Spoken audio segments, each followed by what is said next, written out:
آج عمران خان کو جیل میں کس نوعیت کی بہت بڑی آفر کی گئی جو کہ حیران کن ہے، اور کیا عمران خان اس آفر کو مانیں گے؟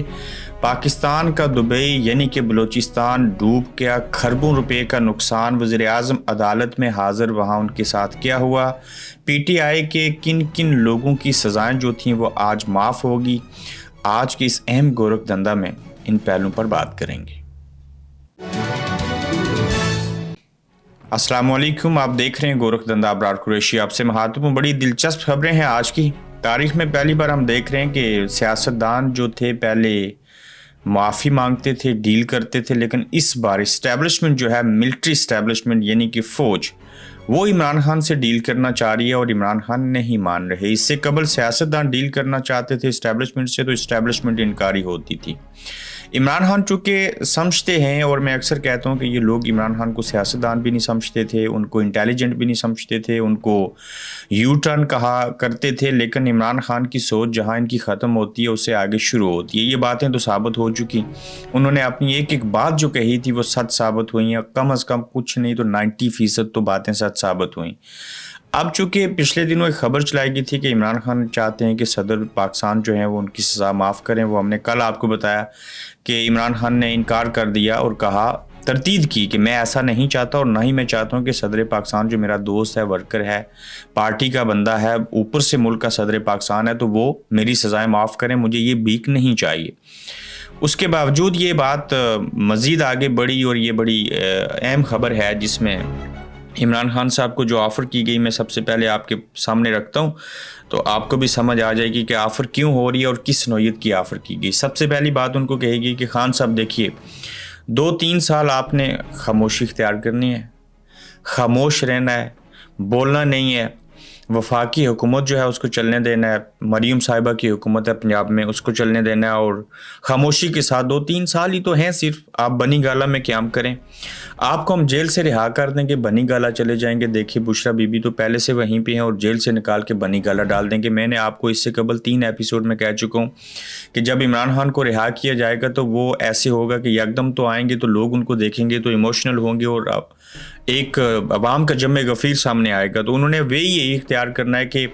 صحت کی خرابی کے باعث ہم عمران خان صاحب کو عدالت نے حکم دیا ہے کہ انہیں بنی گالہ شفٹ کیا جائے۔ بنی گالہ سے پھر وہ اندر رہیں گے کچھ دن، بنی گالہ کے باہر ہی پھر وہ اپنے لوگوں کے ساتھ واک کرنا شروع کر دیں گے، آہستہ آہستہ آہستہ چیزوں کو لے کے آگے بڑھیں گے۔ میں آپ کو ایک بات بتاتا ہوں مزید اس نقطے کے اوپر روشنی ڈالنے کے لیے، جب کوئی کسی بندے سے ناراض ہو جاتا ہے، کوئی ناچاکی ہوتی ہے اور وہ خود بھی غلطی پہ ہوتا ہے، تو پھر اس کے اندر انا بھی ہوتی ہے، تو اس کی کوشش یہ ہوتی ہے کہ میں کچھ ایسے وے اختیار کروں، کسی کو میڈل مین بناؤں، کچھ ہیلے بہانے تلاش کروں، اور جس بندے سے میری ناراضگی ہے کوئی وجہ بنے اور میں ہارٹ بھی نہ ہوں، میری ایگو بھی وہیں پہ رہے، میں اپنی انا پرستی کو بھی آگے لے کے بڑھوں، اور کچھ اس طرح سے کوشش کروں کہ جو ناراضگی ہے وہ ختم ہو جائے اور میں اس سے راضی ہو جاؤں، اور کسی طرح سے معاملہ رفع دفع ہو جائے۔ اب وہ کمزور بھی ہو، وہ راضی بھی ہونا چاہتا ہو، وہ غلطی پہ بھی ہو، تو اسی طرح سے جو اسٹیبلشمنٹ ہے وہ خان سے ناراض بھی تھی، خان سے دشمنی بھی رکھتی ہے، ناپرستی بھی ہے، لیکن وہ ایسا اختیار کر رہے ہیں جیل سے بنی گالہ سے پھر چیزوں کو آگے بڑھائیں اور آہستہ آہستہ مومنٹم بنایا جائے تاکہ ہمارے اوپر بات بھی نہ آئے، خان کا بھی ہم تاثر دے دیں گے، دیکھیں اس نے ڈیل کیا ہمارے ساتھ۔ اچھا، کہتے ہیں کہ 2-3 سال خاموشی اختیار کریں، اس کے بعد جیل سے رہا کر دیں گے اور حکومت چلنے دیں آپ بس۔ پھر کہتے ہیں کہ صدارتی آرڈر کے ذریعے معاف کریں گے۔ خان نے اس آفر کو قبول کرنے سے صاف انکار کر دیا۔